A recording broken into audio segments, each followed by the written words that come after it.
YouTube, what's going on? Northeast Ohio here for a little market updates. Just wanted to hop on real quick and get something out about the first day of the NBA offseason madness. So I don't know when you future people will be watching this, but this is being recorded on Tuesday afternoon, late afternoon.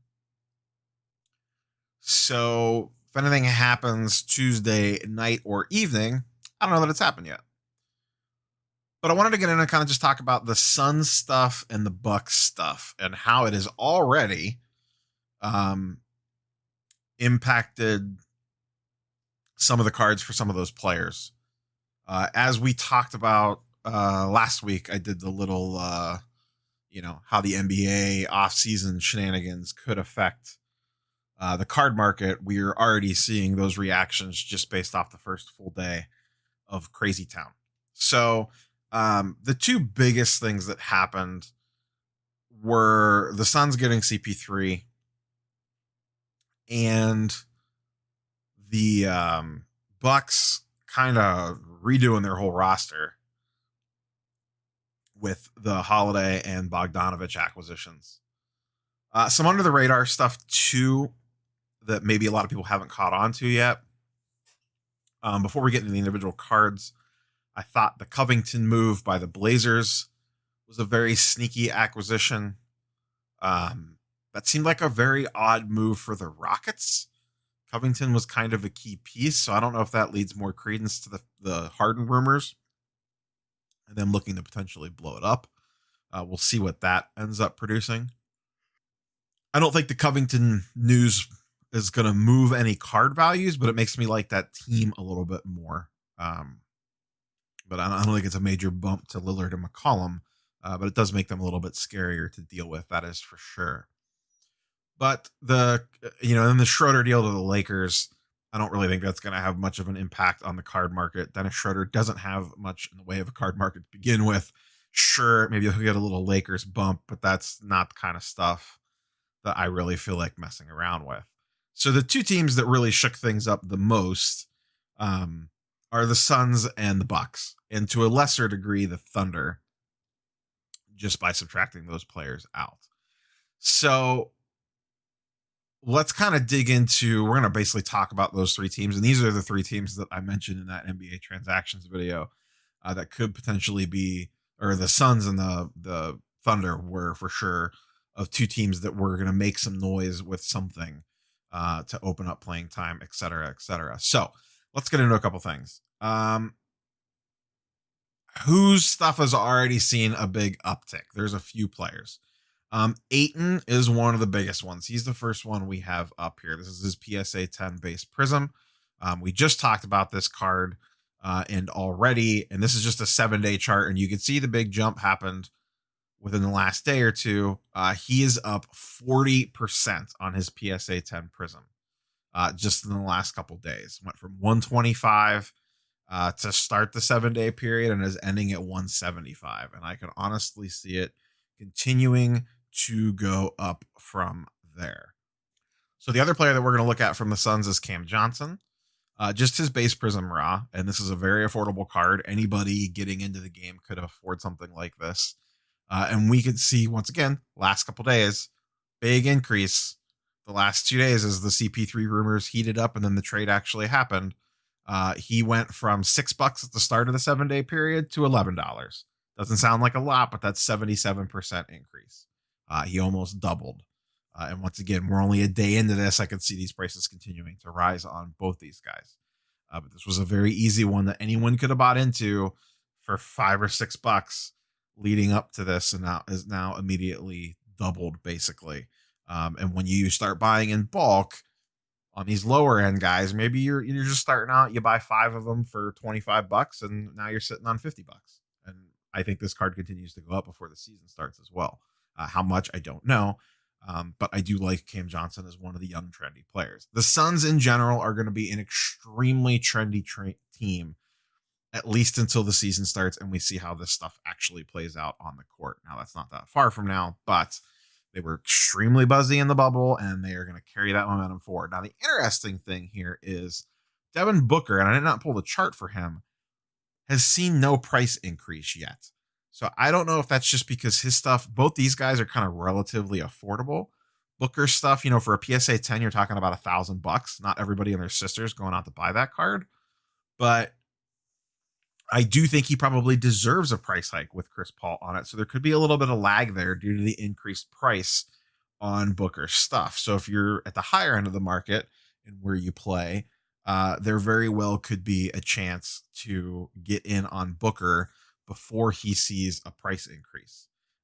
Like I said, the Suns team is going to be extremely trendy. So let's talk about the other side, and that's the OKC Thunder with Chris Paul out of the way. As we talked about in that transactions video, SGA has now seen a pretty good price hike the last couple days.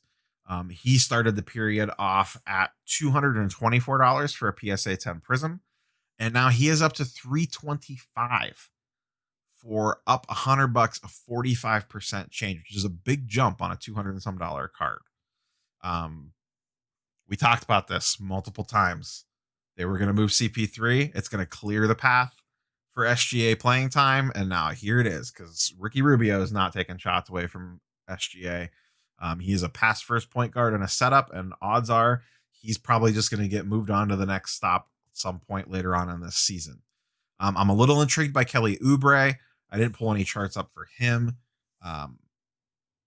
But I don't know that I'm intrigued enough to go out and buy his stuff. I would rather put it into guys like SGA or Darius Bazley. Darius Bazley not seeing quite the price hike yet, because I don't think there's a direct correlation there.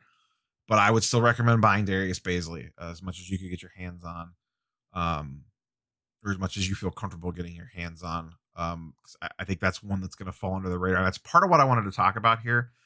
There's some obvious plays here, like the Ayton, like the Cam Johnson, like the SGA going up, but it's the next level guys that you need to think about. So the Thunder are rebuilding. They're going to be giving minutes to their younger guys. That's where Darius Bazley comes into play. His name doesn't pop up in this trade. There's not a clear path to playing time because they moved CP3, another guard, but you could start to see the writing on the wall there.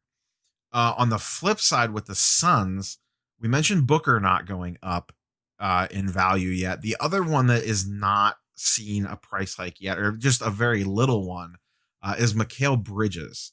I haven't talked about him before, but I am intrigued at him at his current prices as well, because he's pretty reasonable right now for pricing, and he also played extremely well in the bubble, and he also stands to keep that increased playing time, both him and Cam Johnson, both with Kelly Oubre being gone.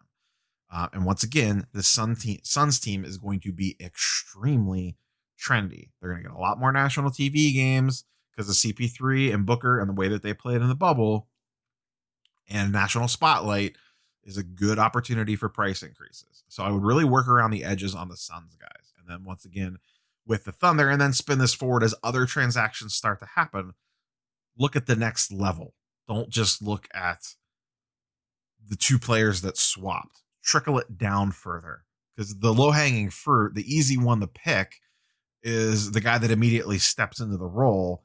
But is there another carry? Is there another domino effect that could change a player's path based off that trade? It doesn't necessarily seem obvious right off the rip.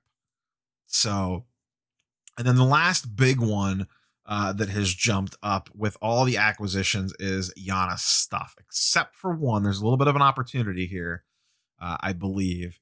But Giannis PSA 10, I pulled up his 10, his 9, and his BGS 9.5 just to kind of give a little bit of a wider angle here. His 10 is up 8%.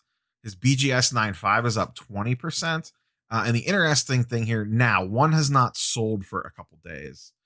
But his PSA 9, the last sale was on 11/14, was only $1,200. Now, I don't know if you could still get one for around $1,200. But if that's still the case, that might not be a bad way to look if you're looking to get into Giannis. Once again, much higher price point here. So may not cater to everybody, but his stuff is also beginning to see a price hike with him basically be retooling to take over the Eastern Conference. I really like what they did. Bogdanovich is a really good player. Drew Holiday is a really good player. They kept Chris Middleton. They still have Brooke Lopez. And then they'll probably make some other moves around the edges. I know Dante DiVincenzo was pretty trendy. I'm going to guess him going to the Kings is a net negative. A lot of people were liking him potentially getting like playoff playing time. He really didn't do a lot with it last year.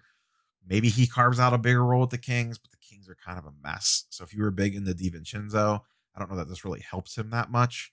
Um, and the Kings are the Kings. So we'll see what happens over the next couple days. I'll keep doing these as major stuff kind of shakes out.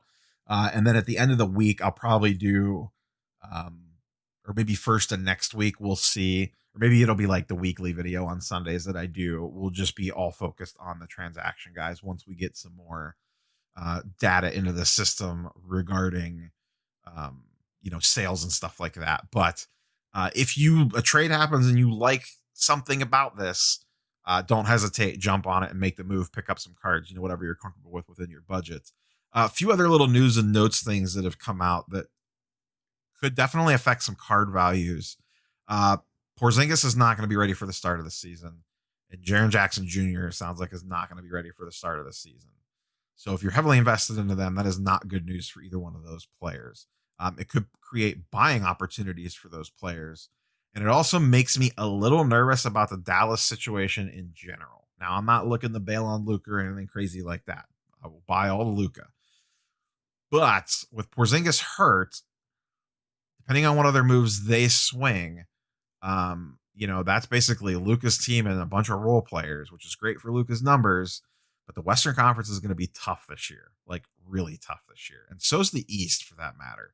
There's not going to be a lot of wiggle room for these bottom teams. So we'll see how all that stuff shakes out. But that's all I have for you guys this afternoon. Like I said, we will basically this week, I'm not planning anything specific. I'm just going to kind of post these, as stuff happens. If no trades happen tonight, I'll let it ride. If a bunch of stuff happens tonight, I'll try to get one up before the draft tomorrow. And then I'm assuming there's going to be a bunch of trades during the draft. We'll kind of talk about that, where guys end up a little bit, stuff like that. That'll be a little bit more speculative because there's no card prices for those guys yet. So that's all I got for you guys. Like, comment, sub. Catch you guys on the next one. Peace.